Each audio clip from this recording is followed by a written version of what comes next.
Prompto was originally nothing more than a clone of Niflheim's leading Magitech engineer meant for military use by the Niflheim Empire. As a baby, he was kidnapped from the first Magitech production facility and was taken to the Crown City, where he would be adopted by a common Lucian family. Prompto lived out his childhood in insomnia, and at the age of 12, he was lonely, overweight, and hardly ever said anything to his parents or had any friends. However, he just so happened to be going to the same school as Prince Noctis was. After some manipulation from a third party, Prompto approached Noctis, who quickly pointed out that he was heavy, and after that moment, Prompto would spend the next 3 years working extremely hard to lose the weight before ever approaching Noctis again. At some point, Prompto would join the Royal Cross Guard, where he would meet Ignis and Gladius, and together all three of them would become not only Noctis' personal protectors, but his closest friends. By the age of 20, Prompto would finish his combat training with the Cross Guard right before him, Noctis, Ignis, and Gladius were set to leave for their road trip across land towards Altitia for Noctis to marry Lady Lunafreya. Over the course of the group's travels, Prompto would be present for many significant events, which included being outside the Crown City when it was attacked by Niflheim's military forces, helping the party fight off Titan, and even fight alongside the group and aiding Noctis greatly during Niflheim's attack on the city of Altitia. But one of the most significant events that happened to Prompto would affect him personally would be when the group was taking the train onto their next location. Noctis would be tricked into pushing Prompto off the train, separating Prompto from his allies, and over the next several days as Prompto wandered through Niflheim's snowfields, he was eventually captured by Magitech troops and was brought to the local Magitech production facility where Arden was waiting for him to encourage Prompto to meet his genetic father. After fighting his way through the facility, he encountered his genetic father, who revealed the truth behind what Prompto really was and what he was originally created for. And after revealing this truth, his genetic father would transform into a demon, but was immediately killed by Prompto. After killing his genetic father in his ultimate experiment, Prompto would be captured and imprisoned in a city so Arden could lure and torment Noctis. Noctis, Ignis, and Gladius eventually managed to rescue Prompto, and after being rescued, Prompto revealed his origins to them, but they accepted him anyway, and they continued their fight their way through the facility, where Noctis would be absorbed into the crystal, which plunged the entire world into darkness with roaming demons. Prompto, Gladius, Ignis all returned to Lucius to wait for the day for Noctis to return, and over the next 10 years, Prompto would continue to train and grow stronger to the point where he could fight off multiple demons by himself. After the 10-year slumber, Noctis returned and reunited with his friends, with Prompto being overjoyed to see his friend again. After a final meal at camp, the group would make their way to the ruins of Insomnia, and once they reached the throne room, the group would fight off Fierce, the Rogue, and the Mystic. Prompto managed to defeat the Rogue, reaffirming his promise to stand by Noctis' side. Before Noctis' final battle with Arden, he asked Prompto if he could take one of his photos and take it with him to the other side. After the deaths of Noctis and Arden, the sun finally rose again, with Gladius, Ignis, and Prompto surviving, honoring their promise to Noctis. Yuna was the daughter of High Summoner Lord Braska and an unknown Albed woman. At the age of 7, Yuna's father Braska left on a pilgrimage with his two guardians, Sir Orin and Sir Jack, to receive the final Aeon and defeat the powerful beast known as Sin. However, after receiving the final Aeon, Braska was killed and Yuna was left orphaned in Spira's capital of Bidval. Soon after receiving the news of her father's death, she was picked up by the Ronso warrior Kamari and was taken to the island of Besaid. Now living on Besaid, Yuna would be raised by a number of different individuals, which included the Ronso warrior Kamari, the Blitzball captain of the Besaid Orog Swaka, and the powerful sorceress Lulu. After some time living in Besaid, Yuna chose to follow her father's footsteps and began her training to become a summoner on the island's temple. After 10 years since she first arrived, she would finally elevate herself to the status of Lady Summoner Yuna at the age of 17. She would then begin her own pilgrimage to receive the final Aeon, and along the way she would be joined by a number of guardians, which included Kamari, Waka, and Lulu, along with the Blitzball superstar from Xanark Titus, and the legendary guardian who protected her father Sir Orin, and her cousin Riku. Yuna would travel all across Spira, praying at every temple, and would go through a series of adventures which included being a witness to Operation Mayhem, being branded a traitor to the people of Spira, and defeating the Keeper of the Final Aeon, Lady Yunalesca. In the end, with the help of her guardians and the power of the Aeons, Yuna succeeded in not only defeating Sin, but also defeating the creator of Sin, Yevon, bringing forth the eternal calm for all for Spira to enjoy. After bringing the eternal calm, Yuna would spend the next 2 years in Besaid, where she would be visited by many people, including members of the Youth League and New Yevon, which were two factions that had risen into order to support the Spirians after Yevon's collapse. They both wished for Yuna to join their causes, but she remained neutral. One day, Yuna would be visited by her cousin Riku, who showed her a sphere that Kamari had found on Mount Gagazet, showing a man who looked just like Titus, caged up and demanding to see the summoner. This would motivate Yuna to become a sphere hunter, with Riku providing her with some new clothes to go incognito due to her celebrity status. Yuna would join the Gold Wings, which was an Albert sphere hunting group led by Riku's sibling brother and his two friends, Buddy and Shinra, with Pain, who was also a sphere hunting, having joined the Gold Wings shortly before Yuna did.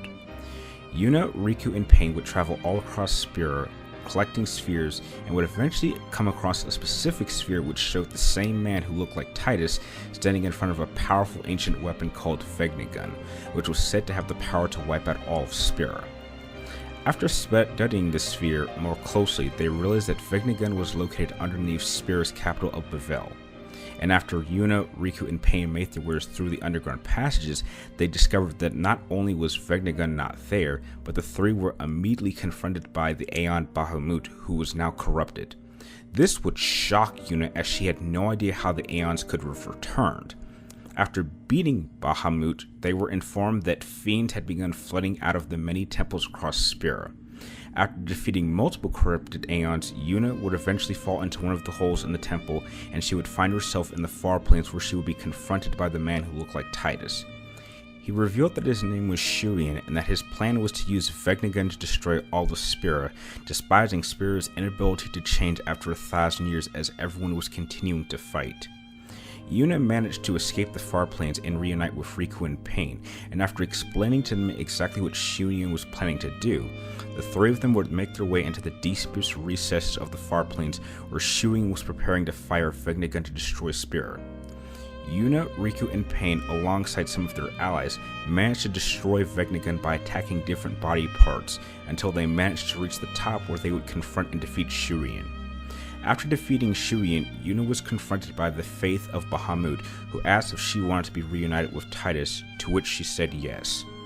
Moments later, Titus would be brought back to life and would find himself on the beaches of Besaid, where Yuna would arrive moments later so that the two could be reunited once again. Well, what's up again, folks? Brian here at 3TR here to present my next Versus Series matchup. And this particular matchup is really going to stick out because this will be only the second time that I will be pitting two firearm focused combatants against each other, with the first one being Sniper Wolf versus The End back in 2014. Now, since I will be traveling into uncharted territories due to the quality of this particular shootout, you guys are going to have to work with me here, because some elements about this matchup we will be going through rather quickly, but hopefully if this matchup turns out successful, perhaps I'll be motivated to use more gun-focused holding opponents. Also, just to clarify one specific thing when it comes to Prompto, I will be using him right after the moment where Noctis disappeared for 10 years. I will not be using him as he was at the end of the game. So, with that out of the way, let's jump right into this matchup, and I will start by comparing these two physically.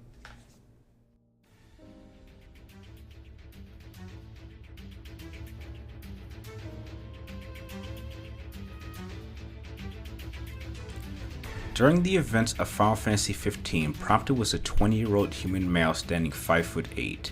Now, despite having spent years getting himself into shape when he was younger, just looking at him, it seems like his physical focus was not so much to make himself stronger, but to simply get him into combat shape.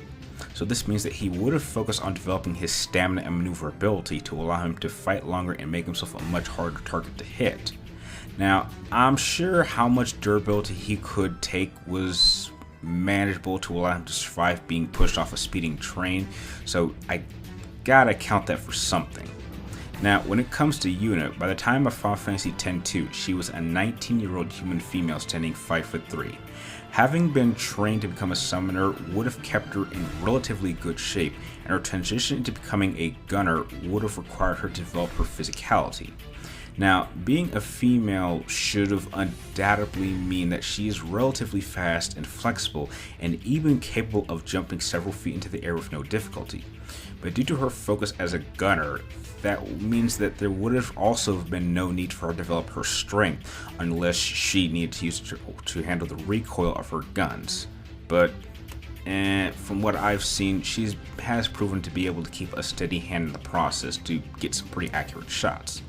But in a whole, Yuna was no more or no less in the right physical shape to fulfill her combative role within the use of the group.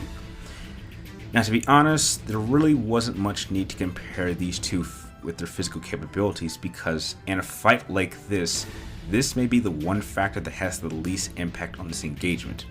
This will start and end at medium to long ranges, which means that these two will most likely not even get close enough to cause any direct close range physical damage. Both have great stamina and are fast enough to avoid each other's gunshots for a time, so neither combatant will gain any edge for physical capabilities.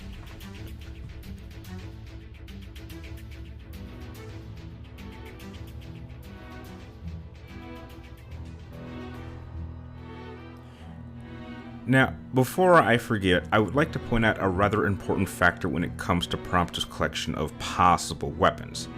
Yes, I am aware that there are several gameplay modes and even a specific exclusive chapter for Prompto, which does show that he does have access to weapons like machine guns, rocket launchers, sniper rifles, etc. But for this particular matchup, I will be limiting him only to his standard pistol, simply because I think if he had all these weapons at his disposal, this does seem a bit, let's say, too one-sided and a bit overkill.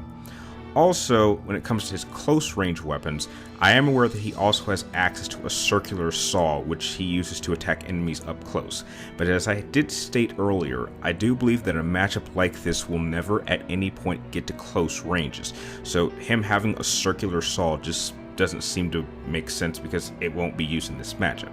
So, with that out of the way, now, unfortunately for both Prompto and Yuna, there is very little actual concrete information and details on their particular weapons that these two will be bringing, but here is what I was able to dig up. Prompto will be bringing his default firearm, simply called Handgun.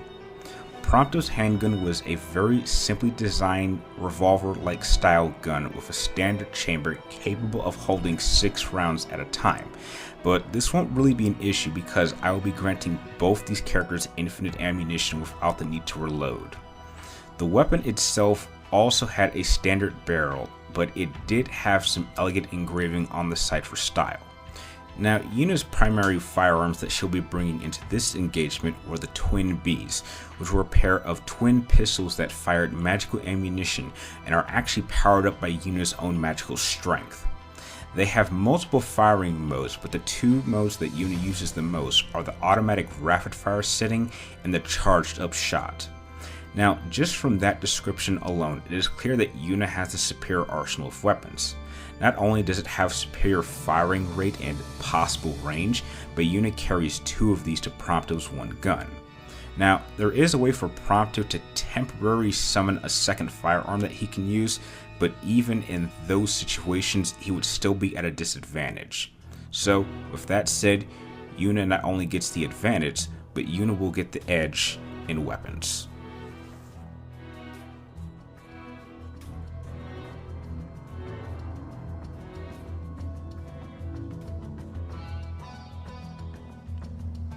Now, unfortunately for Prompto, when it comes to his actual strength of magic, he is without question the weakest member of his party.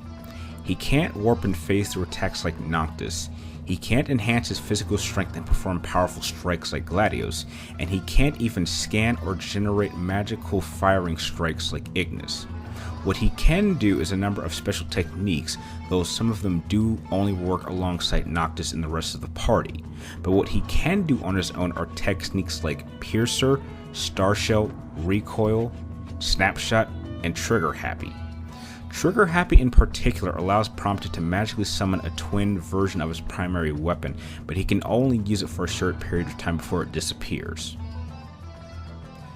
As a summoner, Yuna developed herself into an extremely powerful user of the magical arts, having been trained for years, and Yuna was certainly one of the most useful combatants in her party, and though many of the magical spells that Yuna had learned do not carry over to her gunner dress sphere, the magical potential and strength is just as flexible and as powerful. The majority of her magical special attacks that Yuna can perform while in this form are linked directly to her gunplay skill set, with each unique attack applying a special attack perk that can cause extra damage to an opponent. Her skill set is made up of attacks like Power Shot for physical damage, Heart Shot to deal penetrating defensive damage, Magical Shot which can fire elemental magical rounds, Mental Shot can target an enemy's MP, Quarter Shot can reduce an opponent's HP by 25%, Burst Shot can single-handedly guarantee a critical shot, and Multi-Shot can hit multiple targets at once, and Multi-Burst can fire a series of guaranteed critical shots.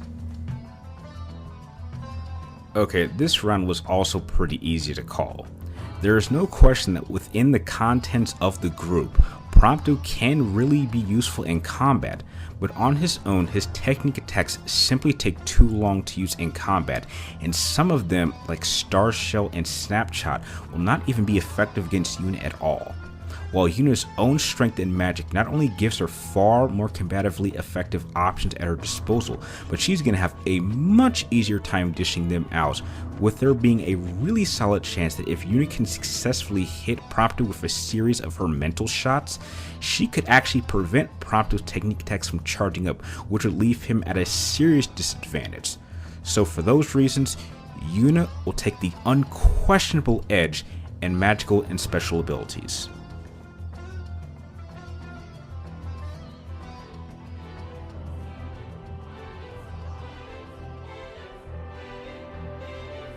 Okay, I'm not really going to spend too much time going over this department, because when comparing these two, it is obvious that Prompto is the overall better combatant, both in terms of skills with the gun and as a tactician. Prompto has spent years training with the Crown's Guard, and he has proven that even without his allies fighting alongside him, that he is a formidable combatant. While Yuna, despite having plenty of combat experience, has almost none when it comes to individual combat, as all of her toughest battles required both the aid of her allies, whether she was the Summoner or the Sphere Hunter. The time frame in which the moment that Yuna left Besaid to become a Sphere Hunter and the very beginning of Final Fantasy X-2 wouldn't have been any longer than a few days at most, which means that though Yuna certainly has some remarkable talent when it comes to her skills with firearms, that is no replacement for proper training, and when it comes to her tactics in this department, there's really no examples that show how exactly she would operate on her own, and all I could think of is that her approaches tactically would be very basic depending on the landscape. So with that said, there is no question that Prompto gets the unquestionable edge in martial skills and battle tactics.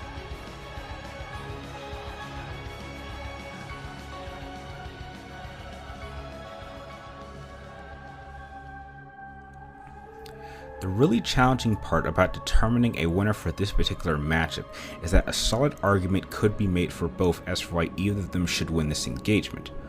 Prompto is without question the overall better trained combatant who has had an extensive amount of combat experience and training, both while fighting in the group and fighting on his own against units of gun-wielding opponents. But that's not really a serious knock on Yuna's talents with firearms, because though she does not have nearly as much time to test her marksmanship to the same level as Prompto, she too is very capable and does have a good amount of on-the-field combat experience, even if it was while fighting part of a group.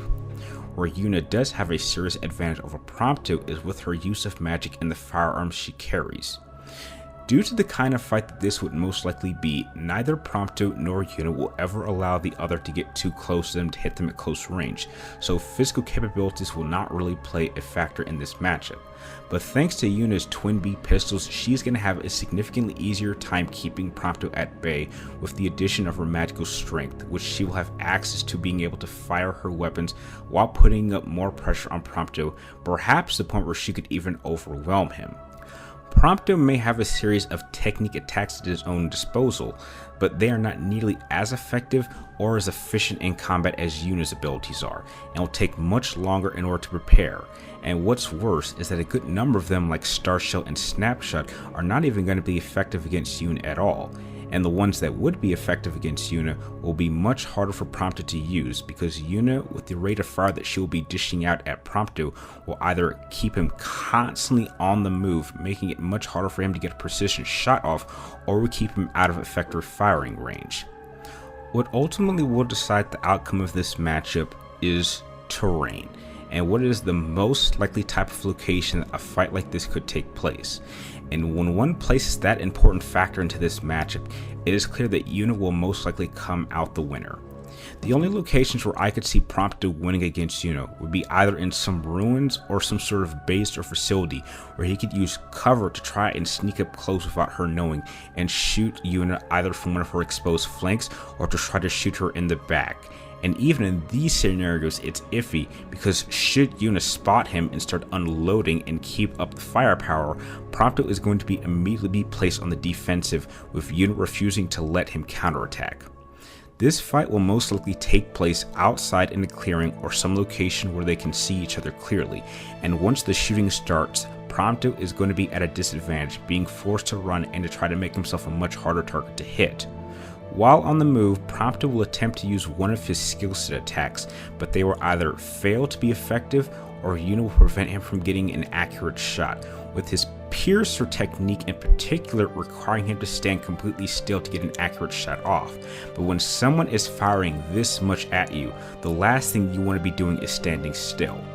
The only way Prompto gets out of this alive is, sorry to say this, for him to simply surrender. And this is something Yuna would certainly accept. Now, for those of you who have a hard time accepting this outcome, put it this way.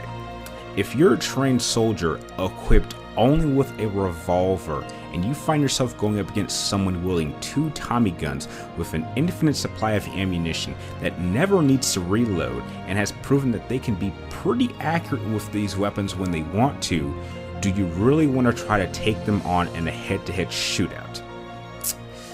Yeah, probably not. No matter how much more properly trained of a combatant Prompto is, he simply has no chance of winning a head-to-head shootout against Yuna. Her weapons and magical strength are simply too strong, and override any amount of proper training and skill that he may have. I declare Yuna, the Sphere Hunter, the winner. Now, in Prompto's defense, if he were to fight Yuna after the 10-year gap that Noctis was away, he may stand a much better chance against Yuna, but that wouldn't change the fact that even after 10 years, he is still the weakest member of his party, and his strength and magic and his equipment at that point would still not place him on the same combative level as Yuna. But this is just all my opinion. Do you agree that Yuna's combative resources would prove too much for Prompto to overcome, or do you believe that using his training and skill set he might be able to pull off an upset? If so, please tell me how.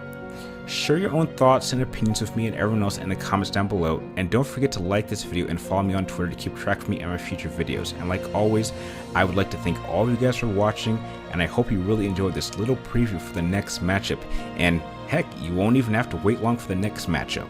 I'll see you next time.